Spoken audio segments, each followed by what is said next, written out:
Assalamualaikum. Hari ni ada kerja sikit lah. Rocker arm kancil ni biasa tau dia makan. Nampak tak?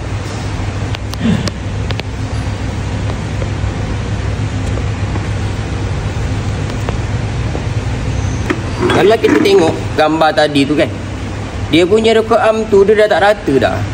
Sebab tu kereta kancil bila lama-lama kan, lagi-lagi kalau yang masalah minyak hitam minyak hitam tak jaga kan, mesti makan benda tu. Bunyi tek tek tek tek tek tek. Dah ajar tepet clearance paling tipis pun tetap bunyi juga. Memang tak boleh. Ubat dia macam mana memang kena ratakan. Kena ratakan macam kita buat ni. Ni. Ratakan pakai grind ni, tapi memang kena berhati-hati, tangan tak boleh gigil. Kalau tangan gigil tak boleh. Kena cari orang yang tangan tak gigil. Lepas tu memang kena hati-hatilah sebab ni memang bahaya.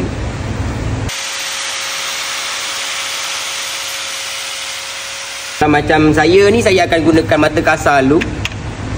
Lepas mata kasar, kita akan guna yang halus sikit. Last sekali baru pakai yang ni. Yang ini untuk betul-betul licin dengan dia. Sebab permukaan rocker arm tu dia kena licin sebab dia bertemu dengan cam. Okay, kena tengok juga kawasan cam. Kalau contoh cam tu dah makan pun tak boleh. Sebab cam tak boleh grind suka-suka. Sebab grind dia ada cam loop dia. Kalau cam loop dia rendah, jadi isu nanti. Kalau terlalu rendah dia punya cam tu, bonggol dia lah kena cakap. Bonggol cam tu lah terlalu rendah, tak boleh. Baik cari cam lain. Dia tak boleh kita grind macam ni, suka-suka macam ni tak boleh. Sebab ini kita grind, kita boleh ajar balik tepek kat sini. Jadi kita boleh buat clearance dia balik. Kalau cam tak boleh. Kalau macam saya, kalau dah banyak yang rosak, dah teruk, saya cari cam half cut je. Okay, itu sajalah perkongsian kita hari ni. Assalamualaikum.